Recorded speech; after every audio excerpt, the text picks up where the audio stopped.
The Wrong Way Home by Arthur Deikman. Chapter 5. Devaluing the Outsider. The security of a cult is bound up with the idea of being special, better than those outside the group. Indeed, outsiders are likely to be seen as threatening since they do not share the cult's belief in the leader and in the special entitlement of its members. This threat is met by devaluing the non-believers. In part, this devaluation is an expression of the child's wish that his or her parents be the most powerful, that they know everything and can obtain for their children good things which others do not have. Furthermore, feeling blessed and favored confers a sense of protection, calming anxieties about the world outside.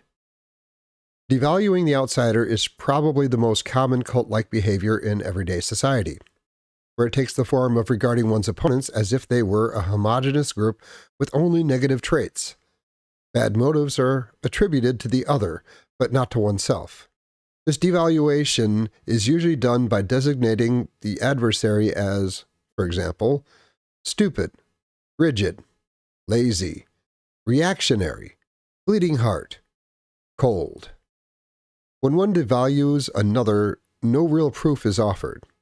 There is seldom any inquiry into the actual statements and actions of members of the bad group, or any serious consideration of the adversary's point of view and its possible validity. In critical analysis of one's own good view, discriminating between assumptions and facts rarely takes place. Examples of this everyday cult behavior can be found on radio talk shows. One major program I have encountered has a host who is perpetually exclaiming at the stupidity of whatever political or bureaucratic figure is the target for the day. He and the caller-in indulge in a festival of indignation and self-congratulation, shaking their collective heads over the ridiculous actions that have so astonished them, seldom seeking to understand how the action under attack might be reasonable from a different point of view, or even being genuinely curious about it. Instead, the host and the caller engage in cult behavior. By designating someone else as bad or stupid, they are reassured that they themselves are good and their views commendable. Perhaps the most important thing to understand about devaluing the outsider is that it is a necessary preliminary to harming others, to doing violence. Whatever the conflict is between nations or individuals, the attacker devalues the victim prior to the violent act. Sociologist Jack Katz studied street gangs and juvenile delinquents and noted the special function of cursing in propelling an attack. Cursing is a direct and effective way of doing just what it appears to, symbolically transforming the offending party into an ontologically lower status. If that other is a shit, attacking him becomes a community service, a form of moral garbage collection performed on behalf of all decent people. Cursing at once makes the accursed repulsive and conjures up an altruistic overlay for an attack on him or her. The person you devalue becomes easier to kill. But when you look at him, be sure you do not see who he really is, for if you do, you cannot believe he is inferior to you. A man who has been a medical corpsman in Vietnam remembers the time he was asked to guard an old Viet Cong. His prisoner looked right into his eyes, and the corpsman looked back. Then the old man was dragged to his death behind a truck. I will never forget the man's face, and I will never forget his eyes. I will never forget holding the rifle at his face. I'll never forget how old he was. There was something about the internal solidity of his human being that I never forgot. Something went on that changed my life. Evaluation relies heavily on projection, a defense mechanism operating unconsciously in which what is emotionally unacceptable in the self is unconsciously rejected and projected to others. Projection occurs when we attribute to others those aspects of ourselves we wish to deny. But identifying the bad impulse or trait as being outside ourselves, we can feel more secure. Thus, projection offers protection from the anxiety of being bad and the punishment of being abandoned. In addition, by making other people bad in our mind, we can legitimize behavior towards them that would otherwise be morally unacceptable, even to the point of sanctioning cruel and vicious actions. I saw a vivid demonstration of projection at the conclusion of a 5-day group relations conference when I joined a small group that was discussing what had been learned. Opposite me was a stocky, muscular man with a hostile demeanor. I felt that he would physically attack me if I gave him the slightest excuse.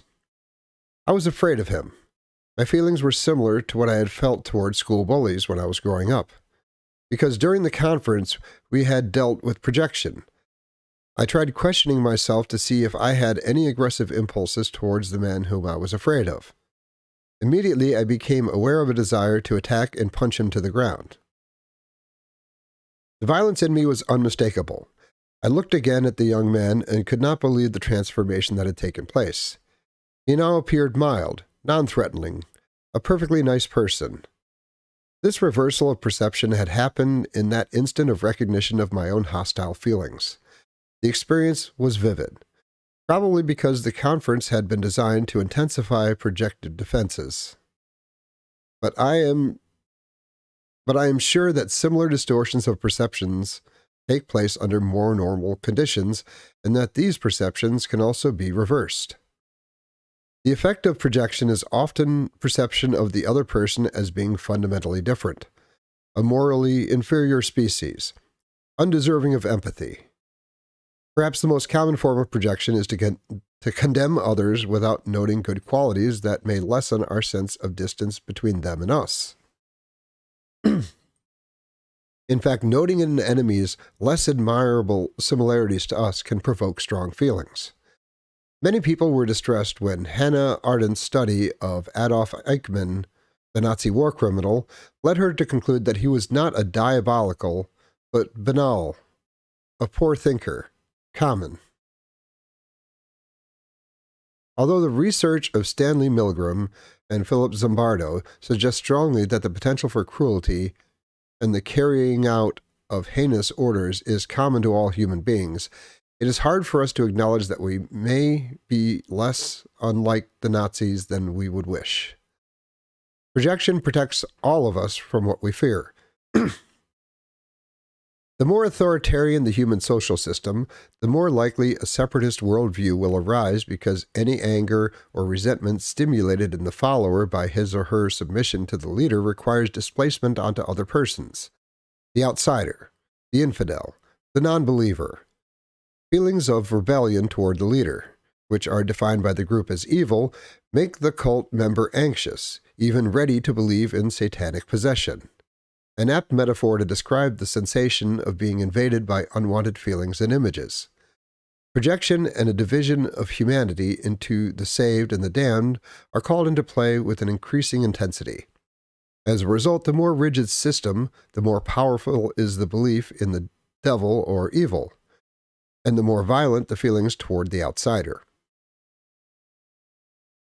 Because projection requires the establishment of separation, of discontinuity, of fundamental differences, the person or group onto whom the badness is projected must be a not me. Otherwise, one's condemnation would rebound onto oneself. For this reason, we project most often onto other nations, other racial and religious groups, opposing political parties, and economic, sociological classes different from our own. However, projection may also be used in ordinary social relationships, when the need to feel superior rather than inferior arises often. Thus, we increase our moral security by seeing others as evil, stupid, backward, or arrogant. When we do this, we create and maintain cult consciousness in a similar fashion to the fanatic who perceives outsiders as damned, degenerate, and suitable for killing. When average, non-fanatic citizens devalue others, they rarely murder them as a consequence, but they may well acquiesce in a political order that does.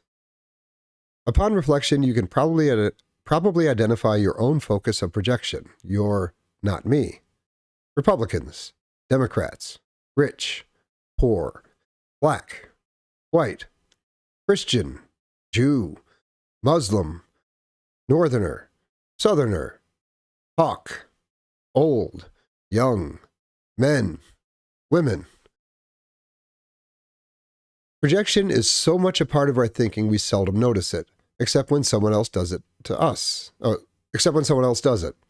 Again, I heard a radio talk show provide a fine example when a caller made the following comment about a political candidate.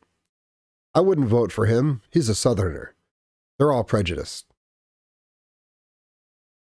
One of the symptoms of projection is an attitude of righteousness, coloring person's statements of their beliefs and views of others. As we have seen, through projection, we reassure ourselves that we are good, as in the child's world, by pointing out that someone else is bad. The covert, I am good, is signaled by self-righteousness, which requires the devaluation of someone else. Self-righteousness is the dominant attitude of cult members. Although it may be masked by false humility and public confessions of unworthiness, righteousness has a special vocabulary that establishes two species of human beings. Jerry Falwell put it clearly. The war is not between fundamentalists and liberals, but between those who love Jesus Christ and those who hate him. Of course, the vocabulary of righteousness is seldom as stark outside of the religious or political arenas, but may include such terms as unscientific, neurotic, infantile, as opposed to mature, realistic, and rigorous. Being thus negatively labeled amounts to rejection. Understandably, we are usually very sensitive to our own group's criteria for inclusion or casting out. Righteousness protects against self-doubt, and at the same time provides a rationale for actions that would otherwise place us in the bad category. By intensifying righteousness, a person can retain the feeling of being good while performing shameful acts. Cruelty is justified, may even become a duty. The breaking of Clara's ties with her child, the splitting of couples, the alienation of Hugh from his dying brother were all supposedly done for the highest spiritual reasons, as sacrifices for the higher purposes of the group. The following example of righteousness running amok is from a speech by the late Ayatollah Khomeini, who established a theocracy in Iran.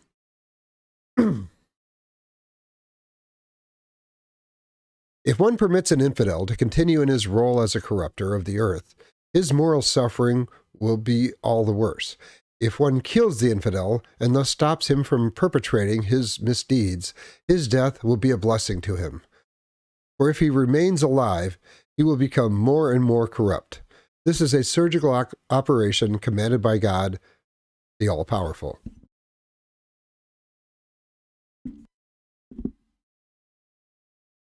Those who have knowledge of the suffering in life to come to realize that cutting off the hand of someone for a crime he has committed is of benefit to him. In the beyond, he will thank those who, on earth, executed the will of God. There is no cruelty like the cruelty of righteousness. Righteousness can be seen in many one would assume were not susceptible to cult thinking. Scientists, for example. Proponents of theories which challenge accepted views are sometimes vilified with a zeal that combines righteousness and arrogance.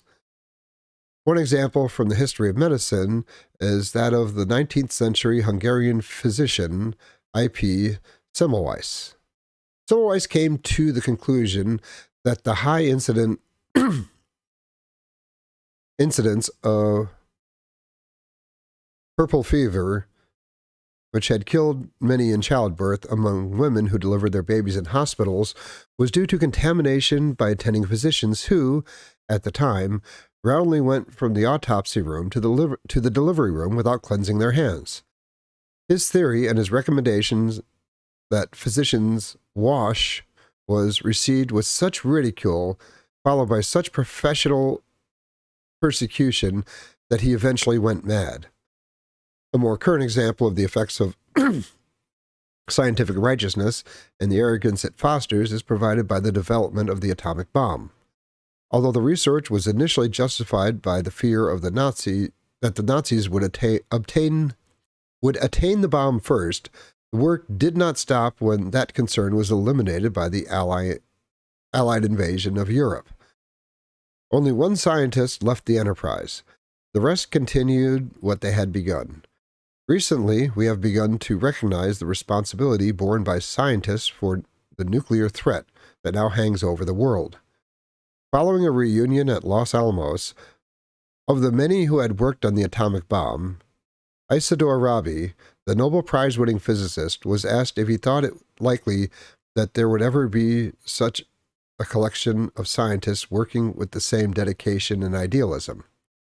Rabi's response was unhesitating.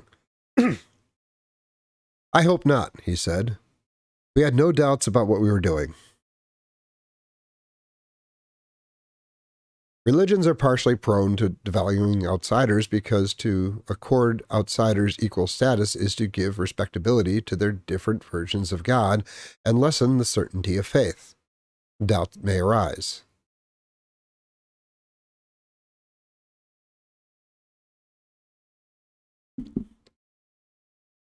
Even if the outsider is not specifically devalued, scorned, or hated, theistic religions tend to reward followers with special status.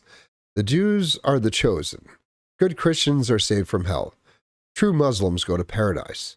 The non-believer, in many instances, is a damned infidel. Within religions, different sects or denominations vary in the absoluteness of this judgment, but the basic attitude is often the same. Else why profess that faith over some other? Because my faith is true, a devout believer may exclaim. But it is not the search for truth which leads a person to massacre or torture, to ostracize or expel, to scorn or hate, nor is it a search for bliss or other spiritual states. In subtle or not so subtle ways, most religions utilize devaluation despite their best intentions. If you think not, listen closely to the next sermon you hear. The consequences for the outsider can be significant indeed. Because religions deal in absolutes, the devaluation of the outsider can be absolute also, justifying behavior towards the innocent and helpless which the religion's founder would have condemned, and which by any humane standard is barbaric. The Crusades were often a license for the murder, rape, and devastation of infidel peoples, those with different religious beliefs. Within Christianity, the religious passions of Catholics and Protestants fueled the 30 Years' War, which almost totally destroyed Germany in the 17th century. More recently, Hindus and Muslims created the nightmare of fighting in Bangladesh, featuring the indiscriminate slaughter and numerous examples of gang rape, all under the banner of their respective religions. Less violent forms of devaluation are almost universal. Members of most religions can be hostile, or at best uneasy, at the prospect of their children marrying outside their faith, even outside the particular sect to which they belong. When a son or daughter of Orthodox Jews' parents marries a non-Jew, the parents sometimes conduct services for the dead, psychologically burying their errant child. Until 1984, a non-Catholic who married a Catholic had to sign a promise to raise their children as Catholics if the couple were to be married by a priest. This exclusivity is not hard to understand. All groups exist by virtue of membership boundaries. The more lax those boundaries, the weaker the group cohesion and group strength. As a consequence, group boundaries are defended vigorously. Since intermarriage poses the greatest danger to religious boundaries, it is punished in overt or subtle ways. Natural family ties may be subordinated to the larger religious group. As in extreme cults, family bonds may be seen as secondary to preserving the exclusiveness of the religion, the superior status of the followers, and the inferior status of those outside.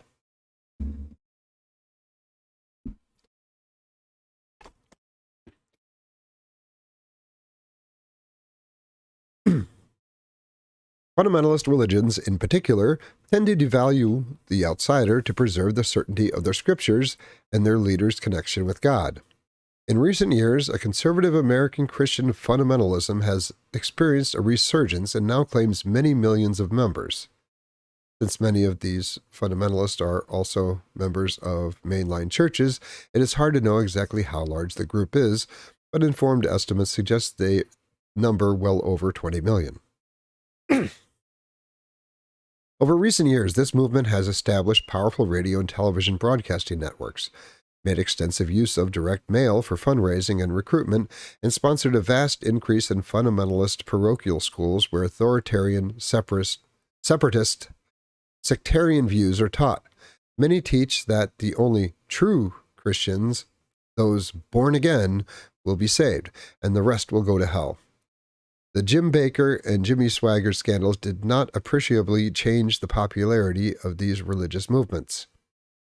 As evil and an assortment of devils came to dominate the consciousness of Alex Monroe and the Life Force group, Satan and evil spirits dominate the world of many fundamentalist religious sects, whether Christian, Islamic, or any other denomination. Even in psychiatry, the readiness to classify as alien those who do not belong to one's group may result in devaluation similar in kind to that which takes place in cults. This is not usually identified as cult behavior because there is no specific cult of psychiatry, nor, with few exceptions, are there hospital cult leaders. Nevertheless, the use of projection may occur, and the result is a distortion of reality and adverse effects on the outsider. To identify a person who is crying because his or her spouse has left is not difficult for a psychiatrist. To identify with one who is screaming, smearing feces, psychotically suicidal, assaultive, or self-mutilating is quite another matter. Although the impulses represented by extreme psychotic behaviors are present to some degree in every person, including the psychiatrist, they constitute precisely those impulses most strenuously suppressed and rigidly controlled. The deepest infantile wishes are represented in the overt and seemingly guilt-free regression of psychotic patients, who abandon the status of the adult for the humiliation and gratification of the infant. Such passive infantile wishes are more taboo in our culture than neurotic sexual behavior. I believe the difference in treatment usually given people exhibiting psychotic symptoms versus the treatment provided for those whose symptoms are closer to the therapist's cannot be understood only as a result of a belief in biochemical causation of psychosis. Rather, I think we need to recognize a therapist's unconscious wish to see as alien the person whose behavior represents the bad qualities that threaten rejection in one's own group. I believe this separation and devaluation lies behind the striking difference one can observe between the way psychiatric treatment is conducted in outpatient departments and the way treatment is provided to inpatients, even in university-affiliated hospitals. Inpatients receive drug therapy with neuroleptic drugs such as Thorazine or Haldol, plus a smattering of psychological treatment under the euphemism of supportive therapy. As psychiatric residents are being trained on the ward, patients may also have individual psychotherapy, but neither patient nor novice therapist expect it to be effective. And under these conditions, psychotherapy seldom is. In contrast, most outpatients receive analytically oriented psychotherapy, psychological treatment based on psychodynamic principles. Unless the outpatient is a transfer from a hospital, in that case, therapy is often focused on medication, dealing with the drug side effects, and managing the living situation. Such patients are often seen for less than the 50-minute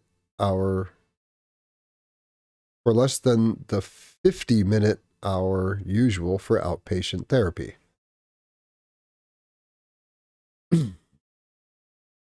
The division of patients into two classes, the psychotherapy outpatient group and the medication inpatient group, seldom receives critical comment, nor does the fact that inpatient procedures frequently violate the psychodynamic principles assumed to be operative for outpatients. For example, at one medical school where I taught, nursing students were assigned young, first-time schizophrenic patients with whom they were expected to establish rapport and a therapeutic relationship. After 6 weeks, the nursing students left for other duties. Psychiatric residents stayed for 6 months. Then they left too. These practices were standard despite the knowledge that the loss of a parent, spouse, or lover was often the precipitating event for the psychosis from which the patient was suffering. The departures of the nursing students and the residents could only intensify feelings of loss. One had to conclude that the psychodynamic considerations received short shrift on the hospital ward. Another indicator of the separate status of inpatients at this hospital was that although medication was supposed to be individually prescribed, almost everyone admitted to the unit with a diagnosis of schizophrenia arrived from the emergency room heavily dosed with neuroleptic drugs, and on the ward, the neuroleptics were continued. As a result, no drug-free period of observation and treatment planning occurred. If behavior did not improve, the drug dose was increased. When we studied the exact sequence of events that preceded a decision by ward staff to increase a patient's medication, we found that in almost every case the patient had shifted from inactivity, depression, or apathy to being noisy, crazy, threatening, or messy.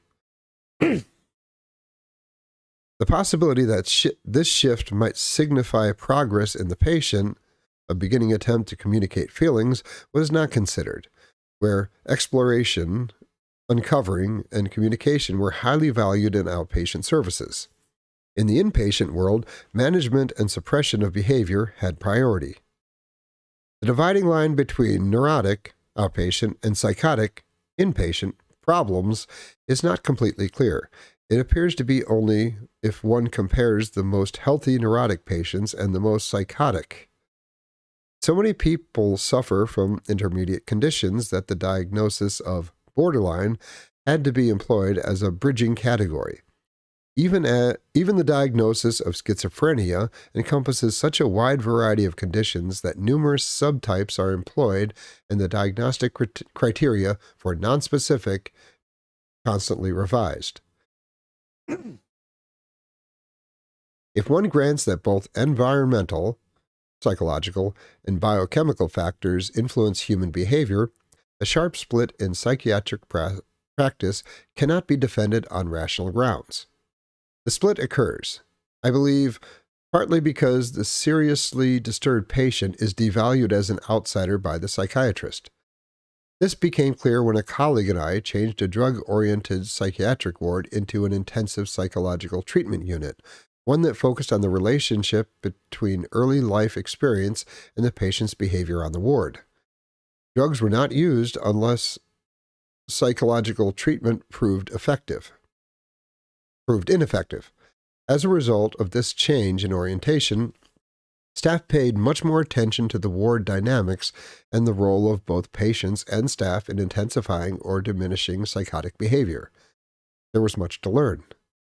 One day, Jerry, a weird-looking adolescent sitting crouched in a wheelchair and diagnosed as paranoid and retarded, was admitted, by mistake, to our ward instead of being shipped off to the state hospital for what I would call warehousing. Jerry seemed like an idiot, would occasionally drool, liked to wheel rapidly around the ward with a crazy look on his face, and replied to questions and orders only in the most halting manner. The nurses were afraid of him, but we had to keep him for a few days until a transfer could be arranged. During this time, one of the nurses remarked that she didn't think Jerry was as retarded as he seemed. She thought he knew what he was doing, so he confronted him, saying, "Jerry, what's this big act you've got? Trying to scare everyone. You're not that crazy. You're not that dumb." A big smile spread slowly over his face, and the crazy look went away. We never did send him to the state hospital. He wasn't an idiot. He was paranoid, but not severely, and much of his behavior related to family dynamics, which then became the focus of the treatment. Jerry was more like us than different, doing what he thought necessary to meet his needs and protect himself. He had made use of people's readiness to see him as an alien, to devalue him, in order to gain power for himself, the power of frightening others and being able to hide. Juanita, a very depressed Mexican Indian woman in late middle age who had almost no formal education and spoke very little English, showed us how outsider status can be conveyed by cultural differences as well as psychiatric symptoms. Juanita gave all the appearance of a backward peasant who could not comprehend much of what was going on around her.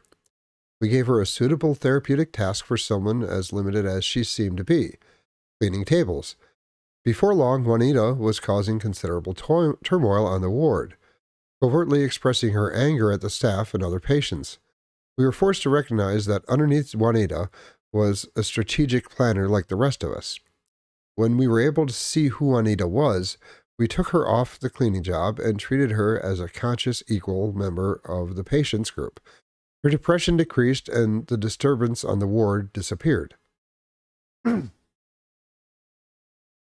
Media owners, editors, and reporters, like other people, are motivated by ideals, not just money or power. Most believe, some passionately, that reporting the society's imperfections and providing the public with a diversity of views and information is their special function and responsibility, that which gives meaning to their work.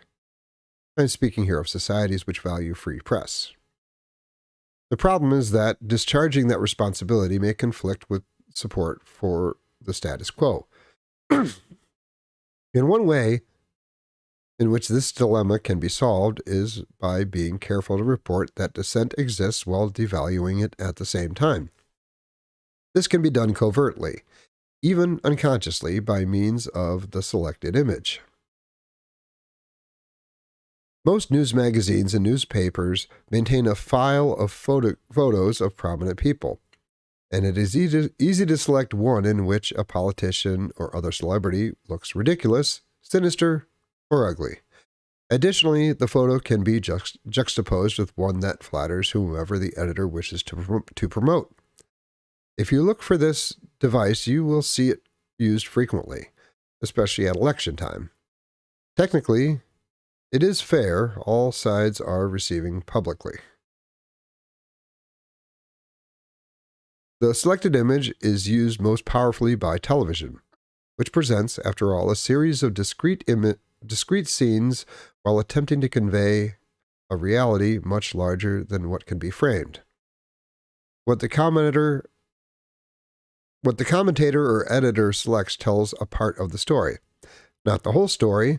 The power of the selected image resides in the fact that we respond to news photos and television as if they were showing us objective facts devoid of interpretation. The image seems to validate itself. Sociologist Todd Gitlin experienced this aspect of the media as a leader of the Students for Democratic Society, SDS. Later, he analyzed the media's use of the image and found that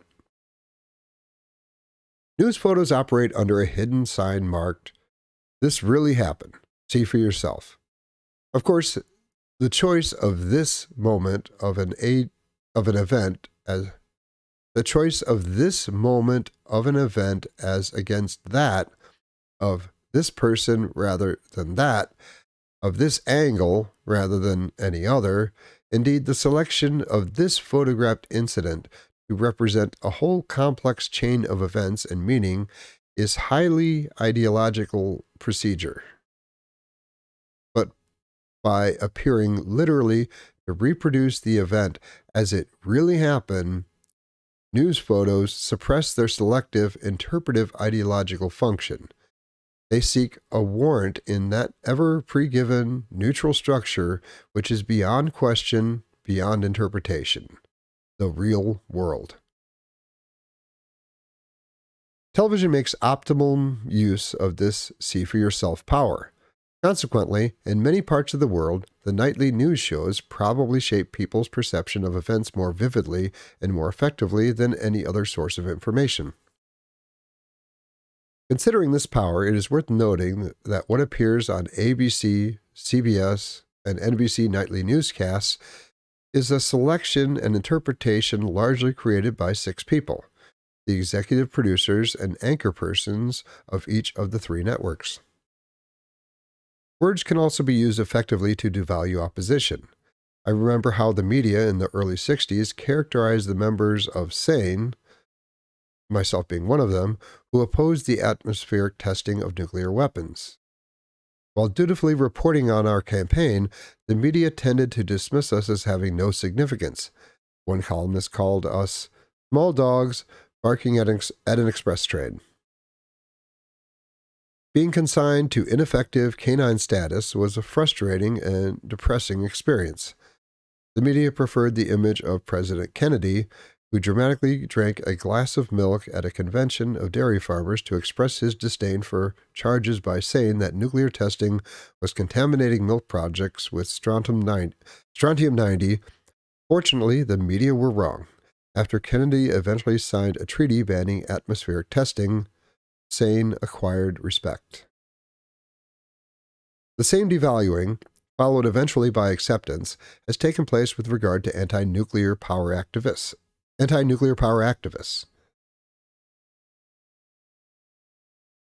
The accidents at 3 Mile Island and later Chernobyl resulted in the anti-nuclear movement being legitimized. Groups that had been ridiculed now receive more serious treatment than in the past. However, those who challenged nuclear weapons development by committing civil disobedience at Lawrence Livermore Laboratories or at submarine bases and missile sites are still labeled as radical.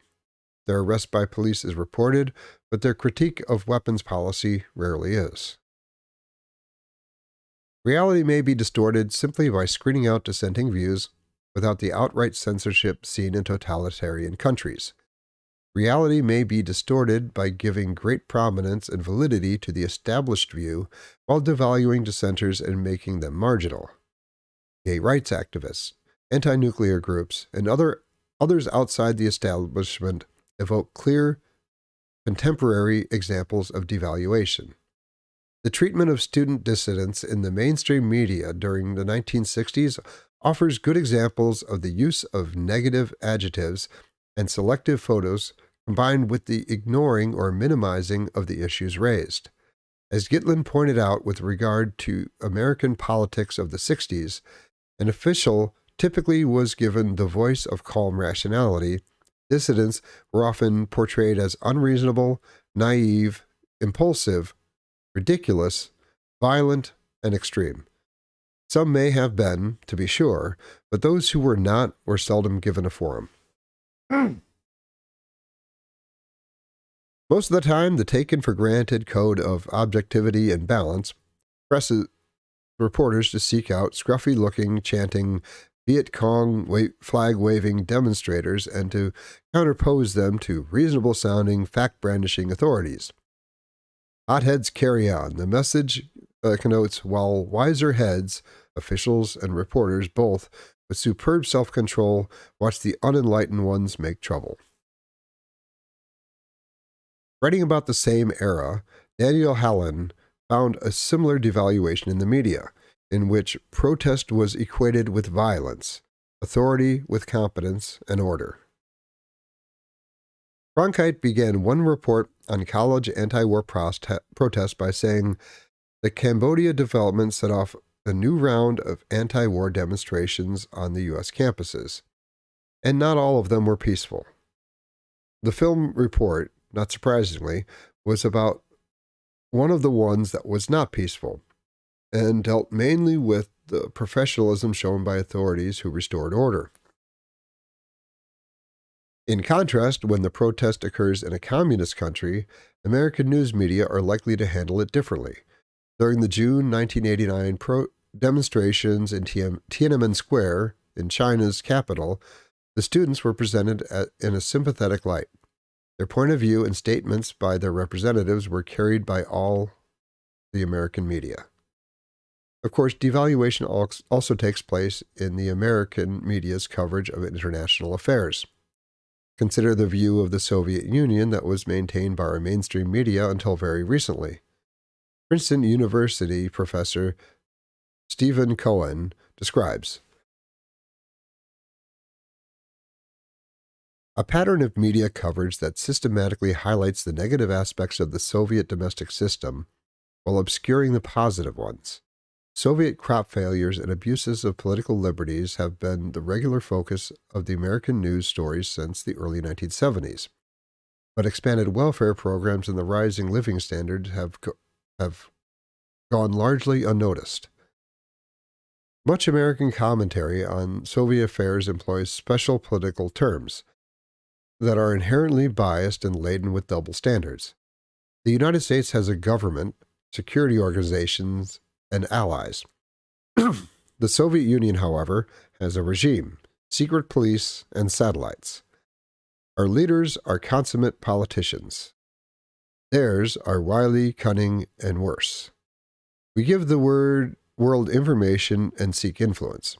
They disseminate propaganda and disinformation while seeking expansion and domination.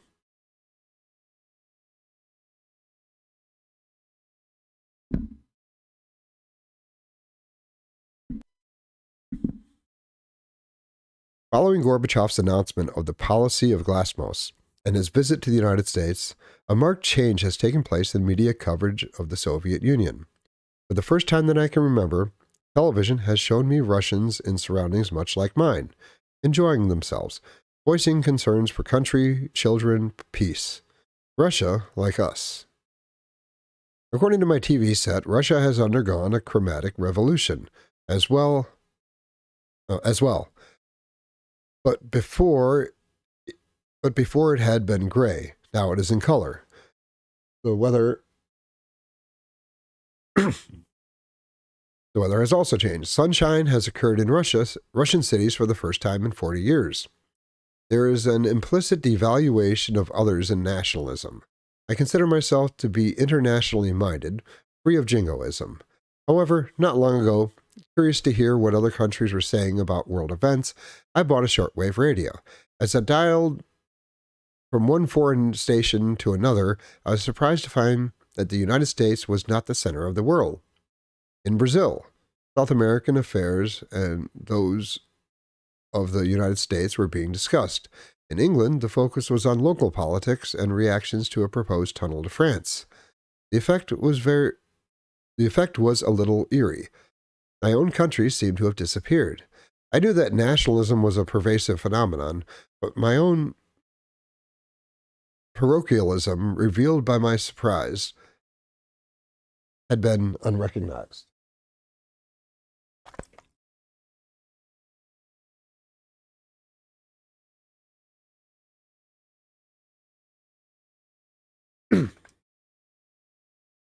Evaluation of other nations seen as enemies is a pervasive problem for governments. An example from the era of the Cold War of our own negative stereotyping is the general surprise and consternation that occurred when the USSR launched Sputnik, the first satellite. Soviets, who were regarded as backwards, primitive totalitarians, weren't supposed to be able to do this. Truman is said to have expressed his own surprise that those Asiatics could do something like that. Similar surprise greeted the first test of a hydrogen bomb by the USSR. Misperception of the enemy, basically devaluing the foreigner, seeing its people as less advanced, less principled, less admirable, and more deserving of punishment and harsh treatment than ourselves, has affected international relations throughout history, contributing to conflict and to spirals of increased armaments. The arms race is not a new phenomenon, and the view that the enemy must be dealt with firmly has had adherents. Political scientist Robert Jervis, in discussing the way misperception takes place in international relations, cites two statesmen of the 19th century whose devaluing statements mirror each other. James Polk, If Congress faltered or hesitated in their course, John Bull would immediately become arrogant and more grasping in his demands, and that such had been the history of the British nation and their contests with other powers for the last 200 years. Lord Palmerston. A quarrel with the United States is undesirable, but in dealing with the vulgar-minded bullies and such, unfortunately, the people of the United States are, nothing is gained by submission to insult and wrong. On the contrary, the submission to an outrage only encourages the commission of another, and a great one. Such people are always trying how far they can venture to go, and they generally pull up when they find they can go no further without encountering resistance of a formidable character.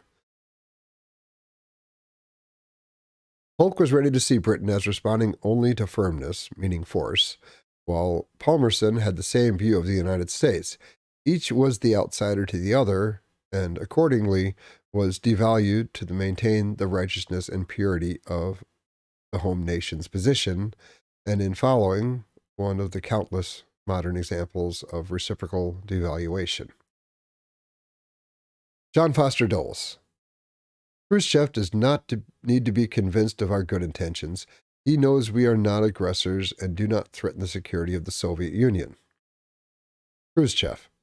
It is quite well known that if one tries to appease a bandit by first giving him one's purse, then one's coat, and so forth, he is not going to be more charitable because of this. He is not going to stop exercising his banditry. On the contrary, he will become ever more insolent. The righteous indignation of contemporary leaders echoes statesmen throughout history who have believed that the armaments of others demonstrate aggressive intentions, but did not apply that reasoning to the arms buildup of their own. Estimation of the significance of another country's military budget is especially vulnerable to this error. Intra-service rivalries and parochial political maneuvering are at least as important in promoting the current arms race as any grand, organized strategy.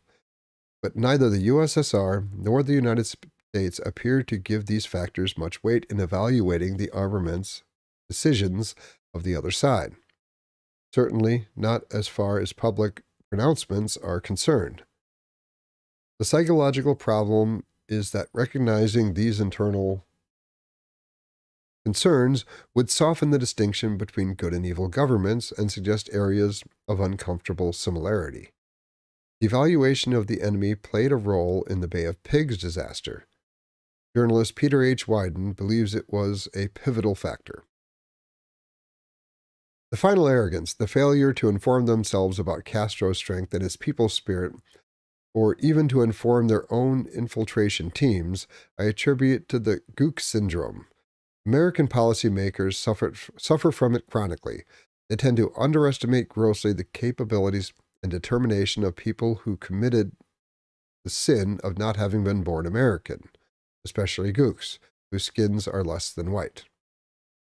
The same devaluation leading to far more tragic blunders took place later in Southeast Asia. Shad Mashad, who had been a psychology officer in Vietnam, recalls his attitude. I was from the southern part of the United States and spent my entire life there. I knew nothing about Asians. The only thing I did know about them were the names we gave them, both four-letter words, Gook and Dink. And our attitude was the only good dink is a dead dink. This was my introduction to the culture of Asia. Devaluing the outsider is made manifest in righteousness, in blindness to the implications of one's own behavior, in the refusal to acknowledge similar intentions on both sides, in the identification of the other as bad in contrast to oneself as good. All these are hallmarks of cult behavior. While examples of this abound on both sides of the Iron Curtain, Ronald Reagan provided a prime specimen in his Evil Empire speech. Let us be aware that while they, the Soviet Union, preach the supremacy of the state, declare its omnipotence over individual man, and predict its eventual domination of all peoples on earth, they are the focus of evil in the modern world. I urge you to beware the temptation of pride, the temptation of blithely declaring yourself above it all and label both sides equally at fault, to ignore the facts of history and the aggressive impulses of an evil empire. You simply call the arms race a giant misunderstanding and thereby remove yourself from the struggle between right and wrong and good and evil. Certainly, when one considers Stalin's starvation of the kulaks and the monstrous Gulag prison system or the barbarities of the Soviets have committed in Afghanistan, there is justification for the use of the term evil. Reagan's speech, however, showed no awareness of moral lapses in our own, which, although markedly different in degree, are not so totally different in kind as to justify the self-righteousness of his pronouncement. Unwillingness to acknowledge one's own evil is characteristic of all government leaders. It is precisely that need for purity of self-image, for displacement of all the badness onto the enemy, that is the temptation of pride, of which Reagan spoke, but did not apply to himself. In that same speech, in complete innocence of the image's applicability to himself, he cited C.S. Lewis. The greatest evil is not done now in those sordid dens of crime that Dickens loved to paint. It is not done in the concentration camps and labor camps, in those we see its final result. But it is conceived and ordered, moved, seconded, carried, and minuted in clean, carpeted, warmed, and well-lighted offices, by quiet men with white collars and cut fingernails and smooth-shaven cheeks who do not need to raise their voice. In every person's life, given a psychologically threatening situation, evaluation can extend to friends with consequences that slights and insults may be perceived when none are intended.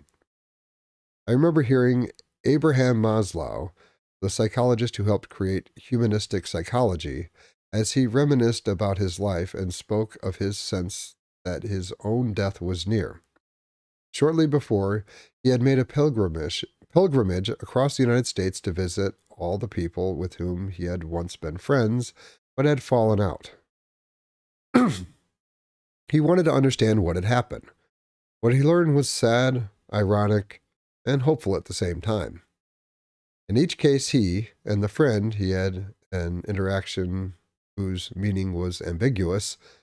Maslow might have ignored an invitation, or the other person might have behaved coldly towards him. Of all the possible explanation that he or his friend considered at the time, he's worried about his job. He forgot. He is ill. He is angry at me. He dislikes me. Each placed at the top of the list, the explanation that was least flattering to himself, and in every case, they were wrong. I call this Maslow's principle, and frequently tell the story to my patients since the problem comes up so often. Even in daily life, it is often hard to realize that the other person is just like us, to see him or her at eye level. Almost everyone tends to give a negative interpretation to another person's behavior in ambiguous situations. When we do this, it seems logical. When someone else does it, we find it paranoid and hard to believe. Governments composed of people behave no differently. As Jervis points out, they usually view the actions of other governments as deliberate and give scant consideration to the possibility that confusion, chaos, accidents, and coincidence may be responsible, that the consequences of the other's actions may have been unintended.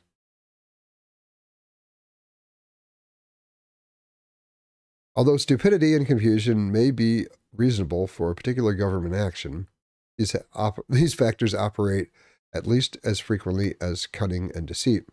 They are seldom given much weight when analyzing the actions of an opposing country. When the German battleship Goeben escaped from a superior British force at the beginning of World War I, the Germans tried to understand why the escape had been possible.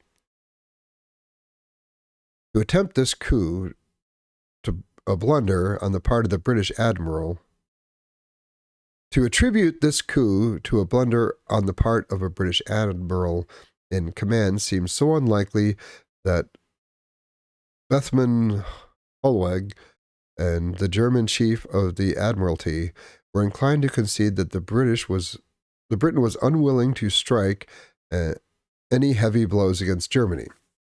The Germans ended up seriously miscalculating British intentions with very adverse consequences for Germany. Everyday paranoia can extend to the business world, where the battle is economic. Cultural differences may be ignored in favor of explanations assuming craftiness or conspiracy. For example, discussions over the joint production of the Concorde almost broke down and aborted the project when the French preference for Cartesian precision ran up against British preference for cautious empiricism. Unfortunately, this preference tends to make the French suspect that the British more often of duplicity than of simplicity. One British aircraft executive involved in conversations with the French over the Concorde was reported as having complained that the French always think we're being Machiavellian, when in fact we're just muddling through. Recently, we have had a devastating illustration of the price of devaluing the outsider, the failure of our society to respond adequately to the AIDS epidemic. Randy Shilts, in his book And the Band Played On, chronicled the lost opportunities to control the disease, the needless death of thousands of people, and the even greater losses to come in the future years as a consequence of this neglect. The reason for our failure is clear. From early on, when its effects first appeared as a high incidence of Kapowski's sarcoma, AIDS was regarded as a disease of homosexuals. To many in mainstream American society, homosexuals are outsiders, ridiculed, feared, and often despised as aliens. Because it was homosexuals who were dying, few people outside that group cared. Extreme fundamentalists regarded AIDS as God's punishment, and others felt it served them right. In contrast, Legionnaire's disease had evoked an instant, fully mobilized response by health agencies, the government, and the media, even though it was a less deadly, less horrible killer than AIDS. In the first 12 months of the AIDS epidemic, the Center for Disease Control had spent $1 million compared to $9 million spent on Legionnaire's disease. Newspapers paid little notice of the growing AIDS disaster until intravenous drug users were affected. Drug addicts, too, are outcast, but they were heterosexuals.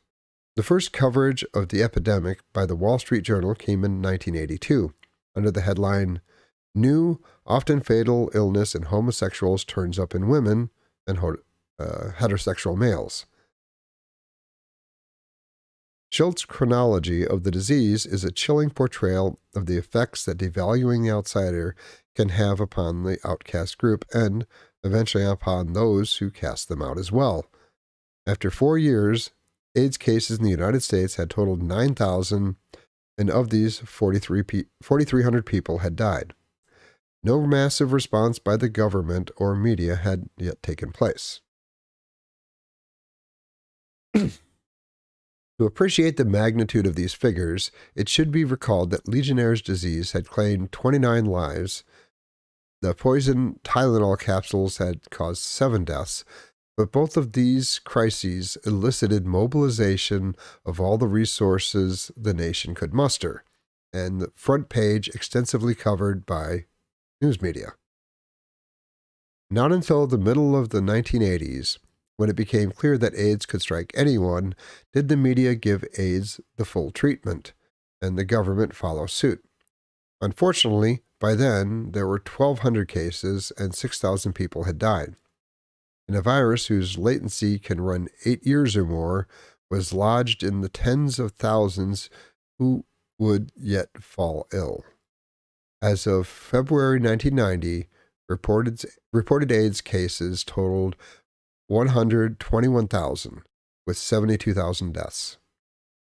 Schultz described how in Washington, Arthur Bennett, an AIDS sufferer, stood in the rain with other protesters and gestured toward the White House, saying, "I think in the beginning of this whole syndrome that they, over there, and a lot of other people said, 'Let the faggots die. They're expendable.' I wonder if it would have been 1,500 Boy Scouts, what would have been done."